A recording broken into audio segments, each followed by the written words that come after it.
funky bass groove. Pop it. Poppin'.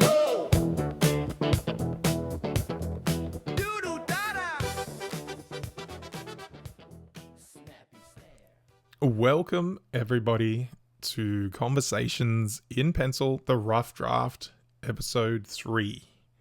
Welcome, Tayla. Hello, everyone. Whoop, whoop. It's time for Episode 3. And you know what that episode is? You tell us, Tayla. Do I have to? It's quite graphic. I can start with it, and that's part of something. Okay, well, I'll do it. I'll do it for you. I got you. Boundaries as love, not walls. Dun, dun, dun. Dun, dun, dun. Boundaries, it sends Welcome. a shudder down my spine. Boundaries, the word, automatically sends a shudder down your spine. Does anyone in the audience get shudders when you hear boundary? What sends... I bet you do. I bet you do. What sends this shudder down your spine when you hear boundaries, Tayla? Being a empath, setting boundaries is really difficult because you're a people pleaser. And when you set boundaries, you think people hate you. Yeah. Yep. So boundaries is really difficult to navigate. Which I find this super telling. You know how we always talk and I say the way you express something or the way you think about something tells you all about you and not the other person. And so for you, when you hear boundary and you experience this, am I rejecting or punishing someone? Has this happened in your life where someone has misused a boundary and used it for rejection or punishment in your life? All the time. It happens a lot, but I can think of one person in particular that this would resonate with. I can't imagine anyone that I would say is comfortable with boundaries or setting boundaries with people. Maybe it's not about comfort. Maybe it's just about practice. I love this. Mm-hmm. Okay. Have you been practicing boundaries and setting them with people in your life? I have been, but I haven't been doing it effectively, I don't believe. Oh, that's interesting. How do you think why do you think it's not been working? I think that's like an internal thing because, like, I'm the one having to do it and I'm shutting down after doing it. So possibly it's not working, but I can fully see the other person is still engaged and still wanting to talk. But in my brain, just the way it's wired, it's just like, no, you're not allowed to do this. This is awful. This will hurt people. And we don't want to hurt people. We want to be nice to people and be kind and caring. But then also not setting boundaries is hurting me. So. This is my favorite realization in people, to think I am one of those people that I have to look after and be kind to. So there needs to be this balance, which we've discussed extensively, of going, you must be the person to stand up for yourself and set boundaries with others, because you are just as important a person to receive love and kindness as they are.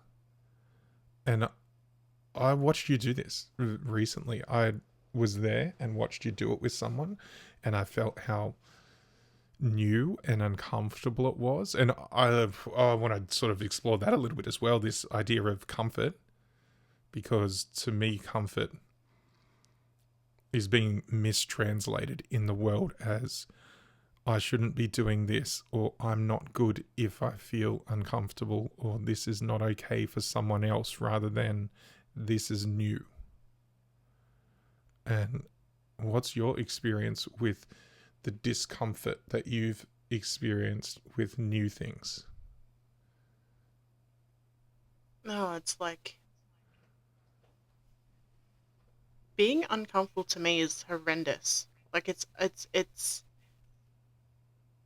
it's so jarring against my whole belief system and makeup as a person to go outside of my comfort zone. And being comfortable is just easy. And I suppose that's why people choose what's easy, because it's what they know. So when you don't know and then you jump outside of the bounds of discomfort, it's really scary. It's like, oh, what, like, is this person going to judge me? Is this going to be a big deal? And you know what? 99% of the time, no one cares. No one really is watching you. Everyone's just doing their own thing, but trying to articulate that into your brain, whether that sentence made sense or not, but it's really, really difficult. Okay, so there's so many thoughts that I had as you were talking. Let me gather my thoughts. Discomfort, and that everyone talks about discomfort at the moment, and as a way to say, here's how you can build your skill of resilience in the world, on how much ability you have to cope with discomfort. And there's a huge grain of salt with this as well, because there are unhealthy things for us that are uncomfortable and signaling this is not good for us. And how do you differentiate between this is not good for me and, oh, this is just new and I don't like how it feels? So there is a logic component that you have to go through and process. How have you then been convinced in yourself that in the conversations that we've had, that boundaries are a way to love people and yourself at the same time? I think it really teaches you the types of people that you want in your life. If you're going to continuously sit there and let somebody walk all over your boundaries and get disrespected, then that's a reflection of yourself as well. You're allowing yourself to be disrespected by not setting those boundaries. And then once you set boundaries, and when you do it for the first time, it's terrifying.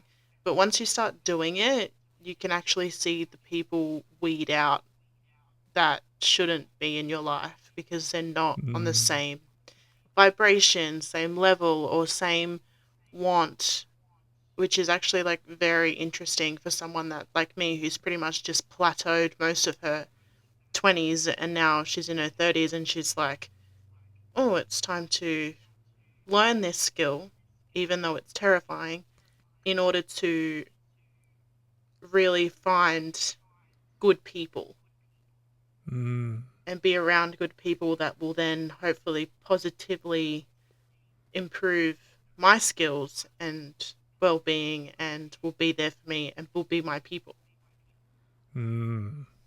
I think there's so much in this, what you just said, that it is most definitely this little fear that people have that they are going to lose people. That's true to a degree. You are really going to separate people into groups of, is this person really for me and for what's best for me, and do they respect and love and care for me? And so in the end, it's really not about you saying, oh no, I'm going to lose people, because to some degree you get something from everyone. There's something in you that comes out around different people. So there's something they give to you. But it's not always a healthy thing that someone might give to you also. There might be an internal belief that says, I don't deserve more than this, or I deserve this subpar treatment, or my needs don't matter, or people respecting me is not necessary. But the people who truly care and love and support you will absolutely not. They may not respond very well, especially when it's new, because it may be new for them, but they will not leave your life. And they might not even be a person that has reached a level in your life that you can rely on to say, okay, people start at level 1 and then they build trust and then they support me and they go to level 2 and then we experience more and we go through problems and we heal and repair from that rather, and the relationship becomes more valuable and we go up to level 3. And so these people might be getting level 5 treatment from you, or whatever your top level is, and you not be realizing it's your boundaries that allows people to sit at their correct level in their life. And the correct level is very much, how do you affect me? Do you encourage me are you the person that I can come to with this problem, with this vulnerability, with this openness? Are you somebody who is safe? I had an entire conversation last night with a group of girls, and I was online playing games. Yes, we were online playing Fortnite. Without me, by the way. Rude. Without Tayla. But so we both had this guilty Fortnite pleasure. But every single one of them, when asked, had to take quite an amount of time to figure out what their process was exactly in how they could identify trustworthy people. And then for their minds, they didn't even actually have levels of trust that people work their way through to get to that inner sanctum, which really is our most vulnerable places, where they could do the most damage.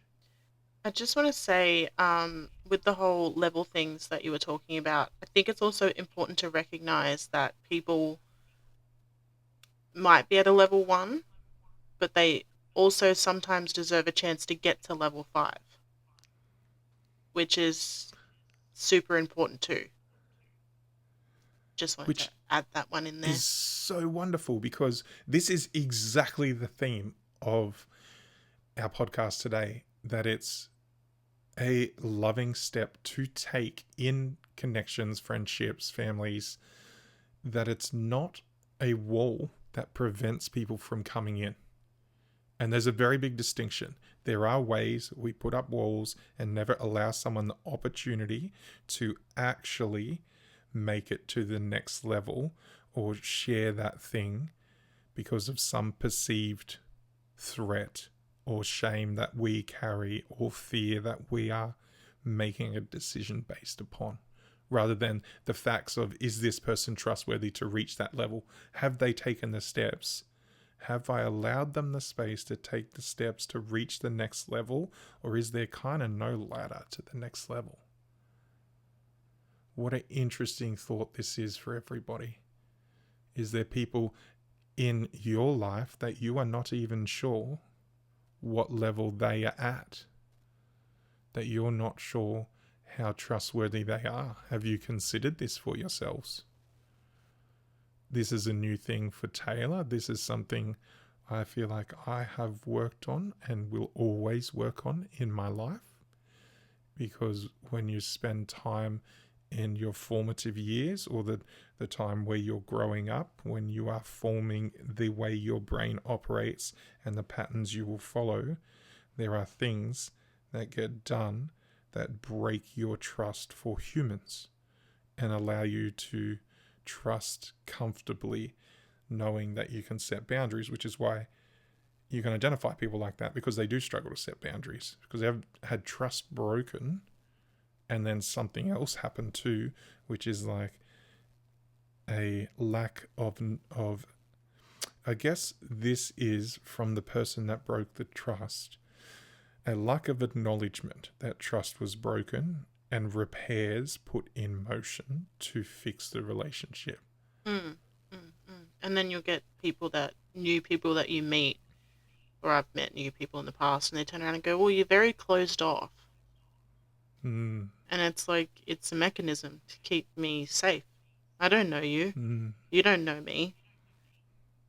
You need to sort of do some kind of work to be able to reach those deeper levels that you're talking about. And this is social rituals. We have them different in every place. We have them different in areas. We have them different between men and women. We probably all have social rituals we're not even aware of in dating that we follow through. And then as we go deeper, the deeper patterns start to rise up. And this is something of great interest to me, that you find people in your life that are accurate mirrors to not judge or not put pressure on you, but to honestly hold a mirror up and build trust from the point of view of, it's too important that I share the truth with you and risk an end to the relationship because I know this truth. And I'm not talking about our truth. I'm talking about, this is my truth. We hear this a lot, and that's a huge discussion in itself that we'll probably eventually get to.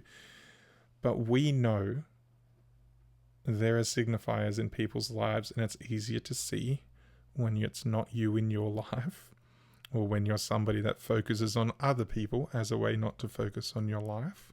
We call those people anxious, and they're anxiously attached. It's just a process of coping. It doesn't mean they're bad. It means they're yet to learn the skills to reach a secure attachment level with people. One of the skills is this trust skill. To develop specific skills and processes and systems or protocols, whichever word you prefer, to follow like a recipe that will signal to you accurately what level a person can reach, and how important that your closest friends be quite deadly honest with you on things that you may not be ready or want to even hear, because we're in the uncomfortable zone again. And it's crazy too. Like, I feel like anxious attachment people get a bad rep for being a bit like clingy, needy, too much, overbearing. But at the end of the day, most of us are just seeking that one text message that's like, "Hey, I'm thinking about you," while we're off toddling, doing our own thing, trying to make something of ourselves, trying to go to that job, trying to do that thing, instead of sitting there wondering, I haven't heard from this person today. Hello, are you alive? Are you dead?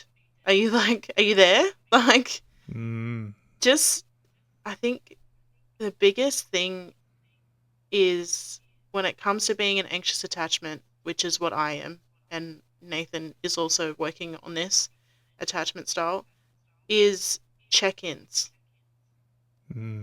rituals, things that you do together.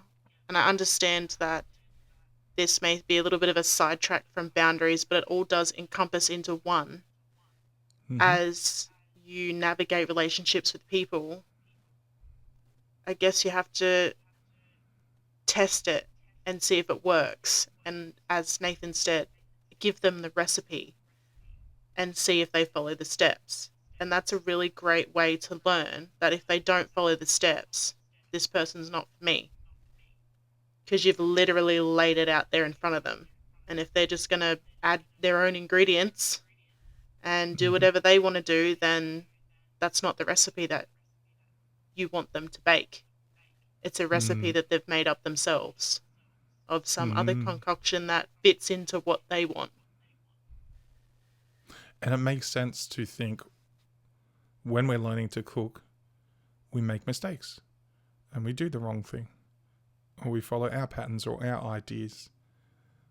But the reason we get really good at it, the reason we can get to a secure relationship, is because we place so much value on seeing those mistakes, acknowledging them, communicating, and working on them together to repair them and get to a point where you do bake the exact cake the person needs. So like, yes, that's the love exactly that I need. And this is really interesting because we are so different. This is what everyone talks about when they say communication is key. The expression of expectations, the expression of boundaries, the expression of hurt, of honesty, of working on agreements together, the hashing out of those things, so you can get to a point where you have built enough skills to both feel completely secure and safe inside the relationship, and then it's working, it's functioning, so that everyone can thrive, not just limping along, not just surviving, functioning so that everyone thrives. Mm, mm. And This then, is sorry, what were you going to say? You're right. You're right. You go. This is this is why boundaries are important. This is why communication is important. This is why facing that discomfort's important.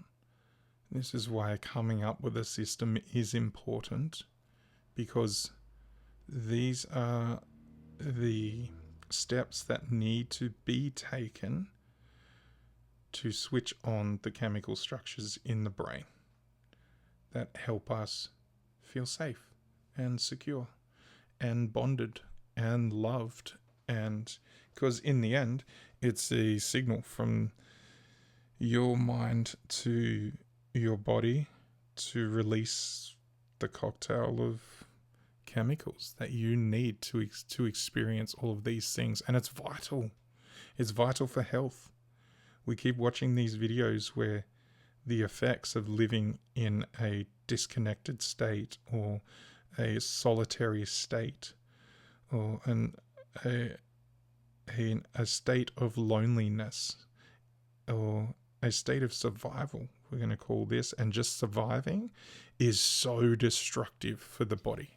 Yeah, I have an example of this. My mother, who I love very dearly, has had quite a tumultuous life and has recently found out that she's got heart failure, and that is from literally sitting in a state of survival for many, many years. And that is not coping with it, not dealing with it, not recognizing that it's a problem. And it's not until her later years in life has she actually started to see someone and talk about the trauma that she went through, which is it's sad that she didn't try and do it earlier, but she's doing it now, which is great. But it has led to terrible effects on her body from holding it all in and not dealing with it or healing, or I don't even know if she knows that she hasn't set boundaries herself, you know? So it's so sad to watch, but very important for me to go, okay, I need to learn from this so that I don't walk the same path, or I can avoid that happening to me, like, yeah. This is a common thread that I see with people too, is the ones that are uncomfortable with setting boundaries or struggle to often have to get to such an intense level of anger. Because I heard a couple of incredible things. There's something I was going to say before as well, when we talk about people being needy.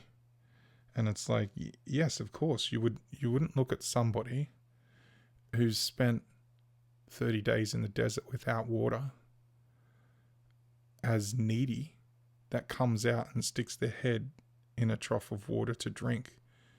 That makes total sense to us. They've been in the desert. They've been just surviving and nearly died. They're so desperate for water that they're in such great need that the cure for neediness is to actually fill someone up and not just overdo it. Because part of the requirement of filling someone up is that they too fill themselves up. Like they too have to drink. You could bring all the water in the world, but they have to drink it. Yeah. So there is an element of the person that needs to actually do something as well in that situation for the neediness to disappear. So they no longer feel it because they're satiated in their human need. It's funny too. I just hearing you talk about that and me talking about my mother, I completely blocked out the fact that this had happened to me. Like running 10,000 miles an hour after a breakup from an ex-partner that I thought I was going to spend the rest of my life with. Obviously, it didn't work out that way. But running in survival mode, not drinking water, had actually gotten me to the point where I was that sick that I almost died. Like getting sepsis and almost dying from sepsis from not looking after myself and not processing feelings properly and not understanding what was going on. And it's crazy, like absolutely crazy, that our bodies hold all this inside of us without even realizing. And then people become comfortable and coasting along in this pain that's just there constantly without actually reflecting on it and removing the pain. And this is part of what I was thinking before as well, with watching people who struggle with boundaries to set boundaries to reach that level of anger, because anger is just a signal in the body that someone has crossed a boundary. It's energy your body can use to reset a boundary with someone.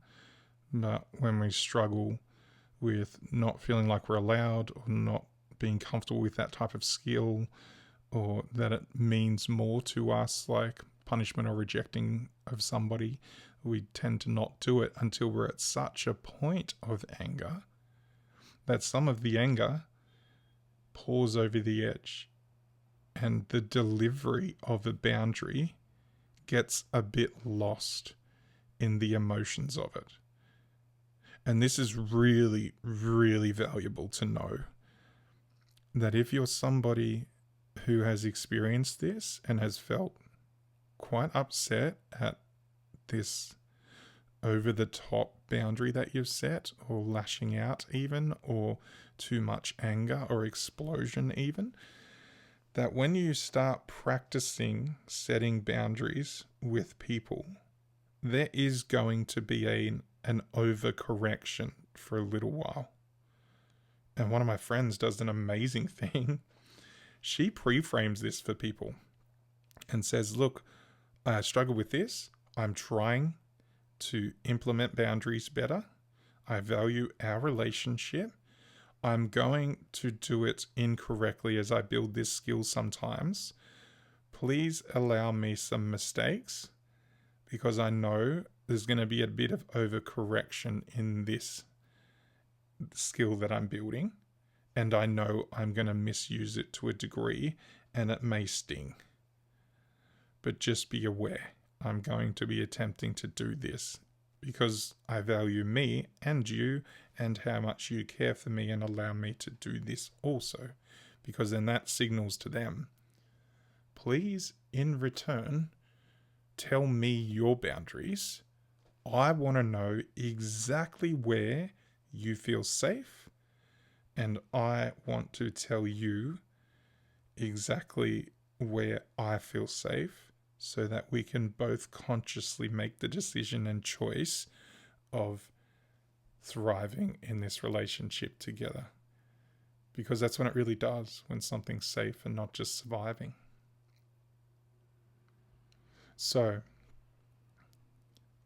in essence, boundaries create possibility, not limitation. It is just like the rules of the game. There's rules in tennis we follow which aren't limiting, because you could just walk off that court and not play. But the possibility of enjoying a game, having an incredible skill, and enjoying something with somebody else, that's as a result of the agreed upon, I guess, rules to the game. And that's really what boundaries are. This is exactly where we can go to ensure that both of us feel good, thrive, are happy, feel loved, feel safe, and be secure. What an amazing idea. So, just like the title of our podcast, The Conversations in Pencil, it's just like a pencil line. that defines a shape on a page. It's not a trap. It's not something that closes you in. It's a way of consciously forming with another person a beautiful form, which is a relationship or a friendship or love, or however you define these valuable, most valuable experiences in your life with another person. You actually have co-authorship over this. You're both holding on to the pencil, which is not limiting it anyway. What an offer to receive and to give.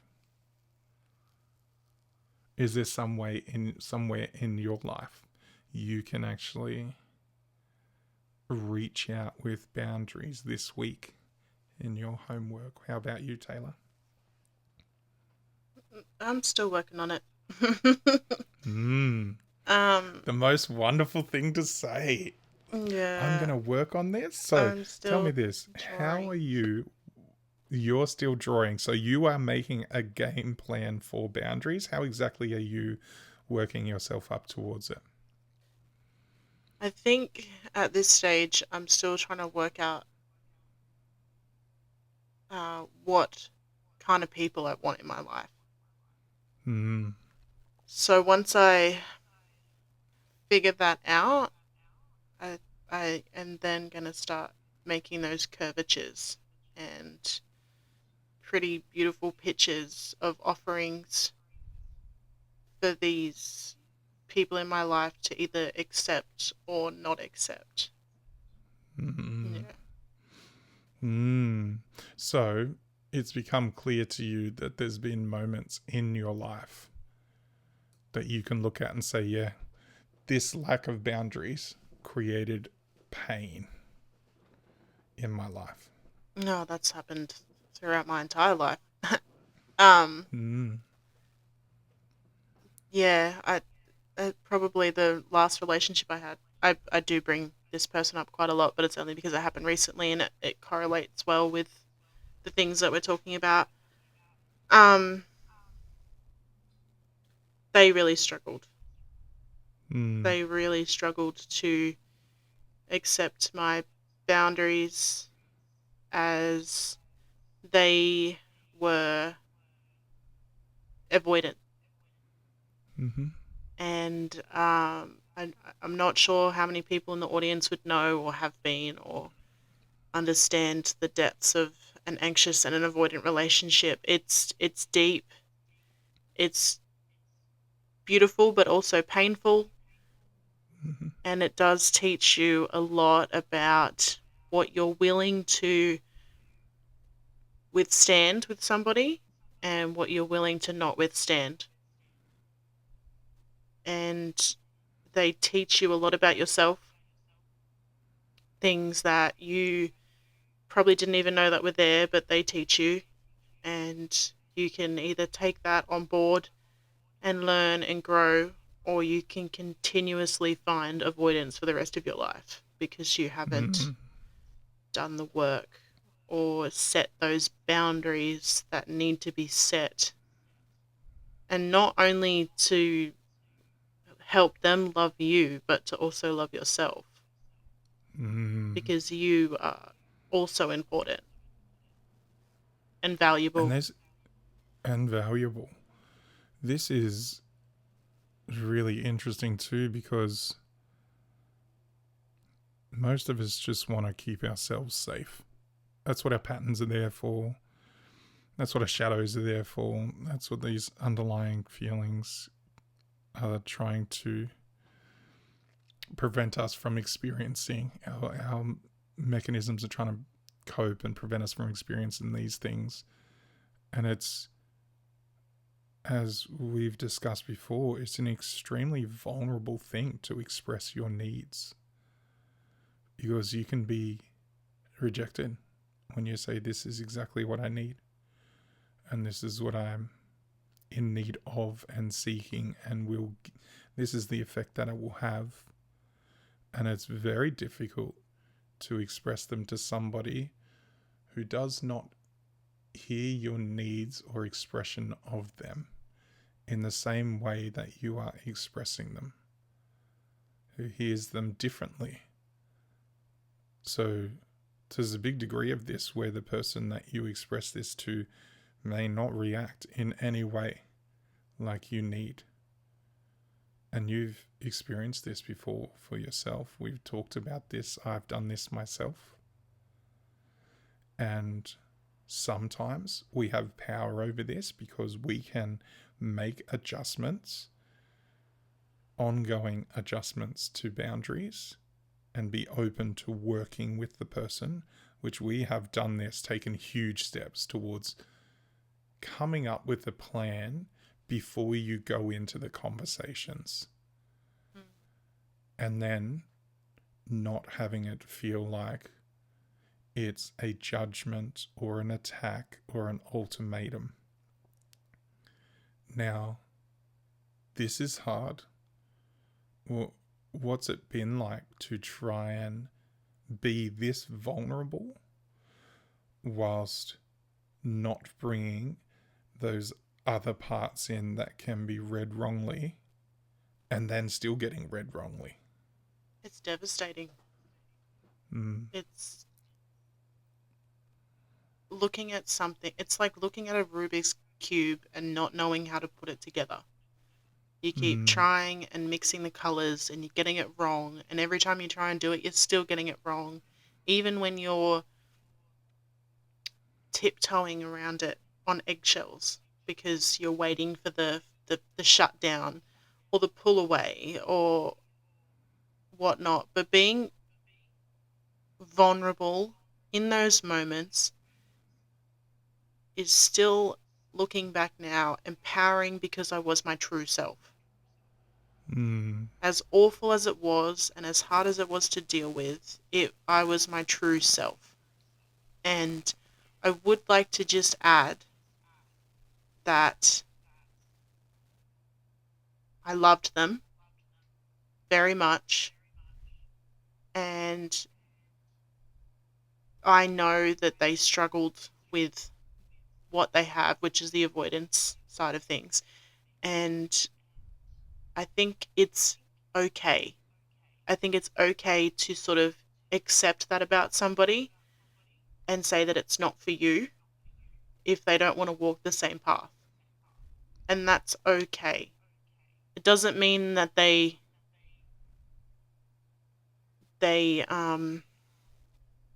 didn't love you or didn't want to walk that path with you. It just means that they physically couldn't have the capabilities to do that at this time. And I just want to say they're not bad people.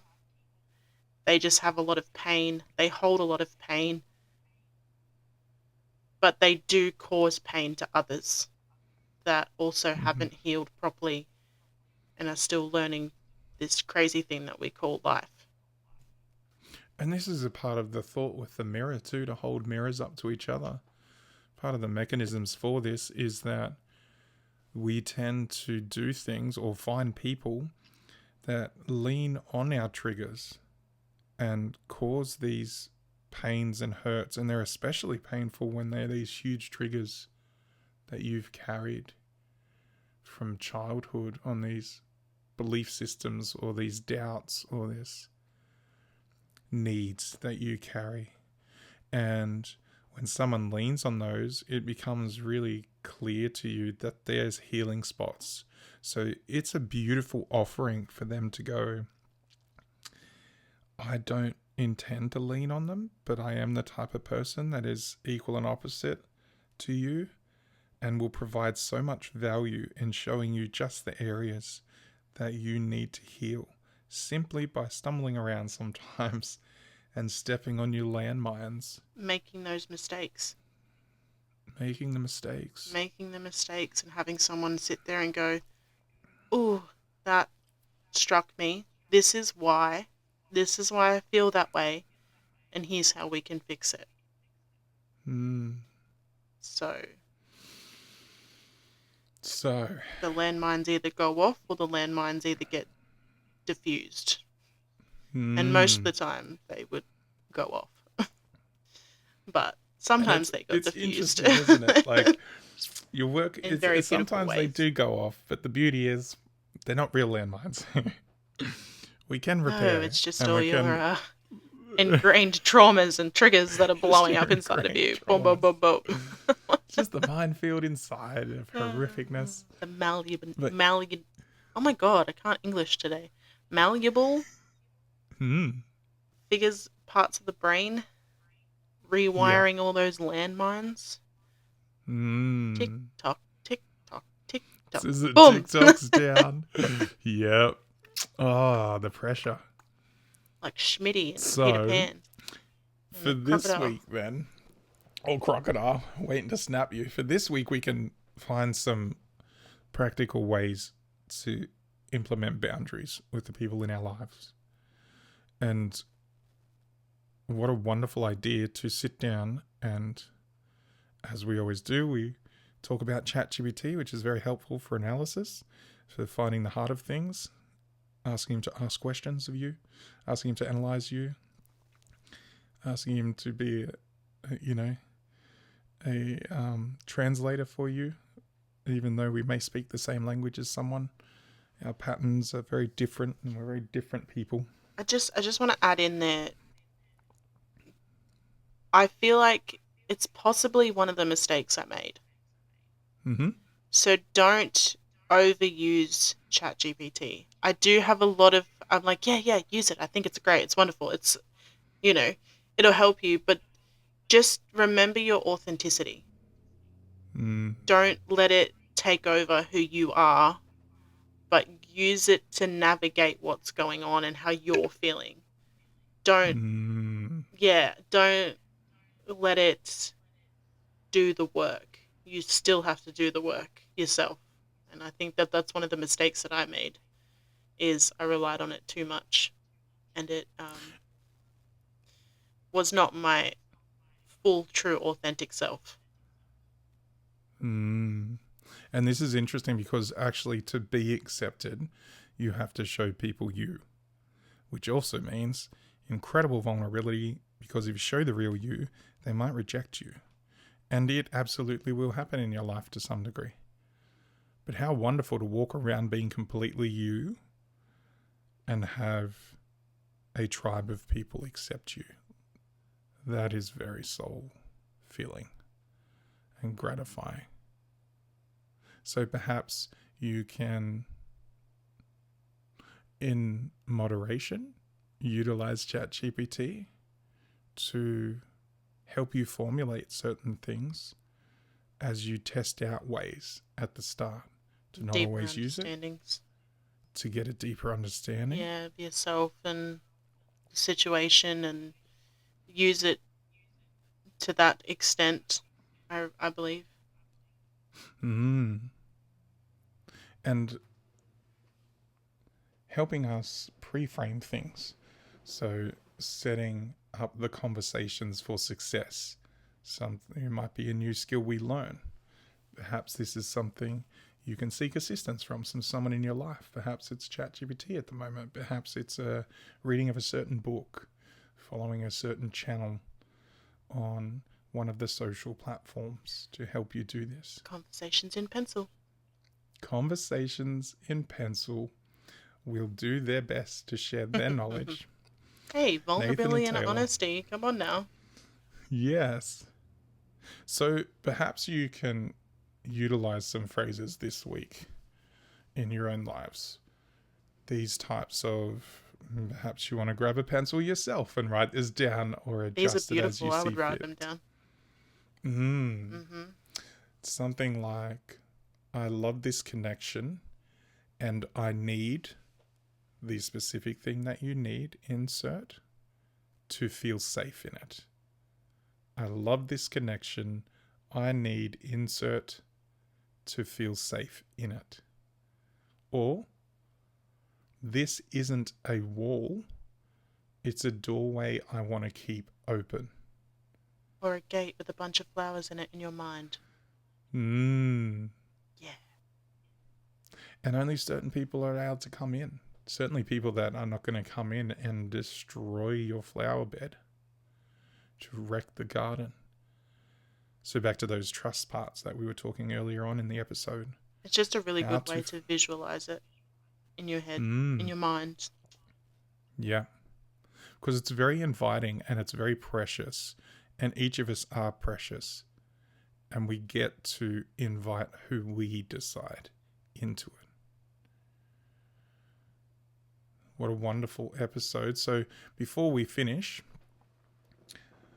let's review a little bit on this. Boundaries as a bridge, not a barrier. And let's invite everyone to explore their own boundaries. All of our listeners out there, to have a look in your own life with compassion too, and say gently, is there boundaries that I have that I could express to people? Am I ignoring some of my boundaries? How can I keep my boundaries? And feel free to reach out to comment. Tell us what your boundaries are. Tell us what you're struggling with. And we can do our best to guide you in the right direction. Or as Nathan said, ChatGPT, they will help you. AI will help you immensely. Here I am putting a personas on it like it's real. I mean, you love this could be idea. the psychologist, the crazy psychologist that the chick that was like, oh, what was it? She was in love with her therapist. That one The girl could be on like her, and then socials, like yeah. call your AI Henry. Oh, not us Yeah. talking about her and giving her more Give it a- publicity. Give it a personal name. I do have a personal name for my AI, I don't. but I do you not. don't know? No, No. that's too personal. So before we go then, as always, we're going to run through a tapping script. Then I'll get Tayla to do the follow along part, and you guys can follow along too. And we're going to make some videos in the future, so you're able to have a look at the videos and see where the points are that you need to tap. But if you come along with me, and we'll do this before we wrap up, we'll start on that soft karate chop point, where you usually karate chop things on your hand, and you'll use your other hand and tap the points. And then repeat after me as I say it, even though I sometimes feel like setting boundaries means I'll lose love. Sometimes setting boundaries may mean that I lose love. I choose to remember that boundaries can be love. I choose to remember that boundaries can be love. Even though I'm afraid of hurting others when I say no. I'm afraid of hurting others when I say no. I deeply and completely love and accept myself. Even though parts of me feel unsafe asking for what I need. I deeply and completely honor and accept myself now. On top of the head, the fear of setting boundaries. On the eyebrow, what if they think I don't care? On the side of the eye, this old story that boundaries mean rejection. Under the eye, this worry about losing connection. Under the nose, I can feel the tension in my body when I think about saying no.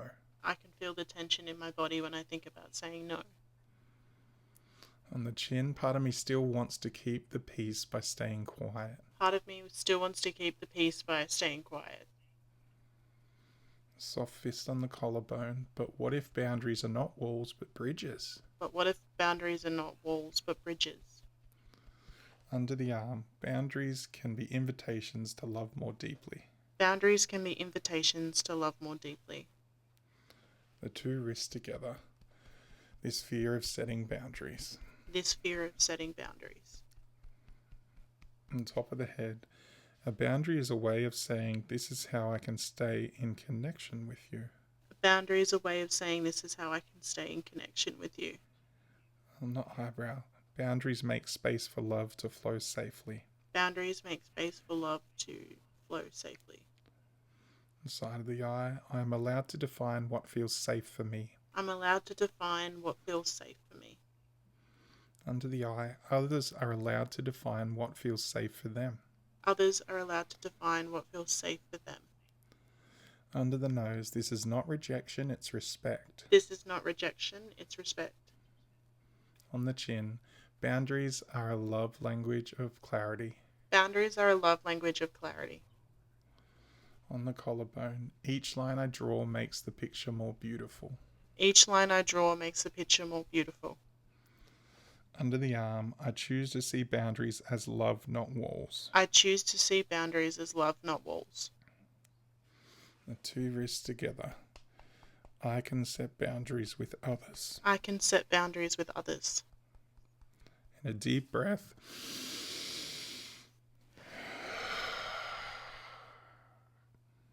Have a drink of water if you got some there. It helps when you're doing tapping. And think as you let your mind flow. I give myself permission to honor my needs with kindness, clarity, and love. My boundaries are not walls. They are the lines that let love take shape. Thank you so much for joining us, Tayla. My pleasure. Thank you everyone It for has been listening. And Nathan. Wonderful. And you're most welcome. Thank you, everyone. Yes, we must not forget that. Mm-hmm. So just remember, you're not alone here, and every rough draft has value, including yours. This is Nathan and Tayla, and this is Conversations in Pencil, the Rough Draft. We'll see you guys next time. Bye, guys. Right key sliding, playful and quirky. Brass punches, sharp and perky. Baseline dances, feeling sassy.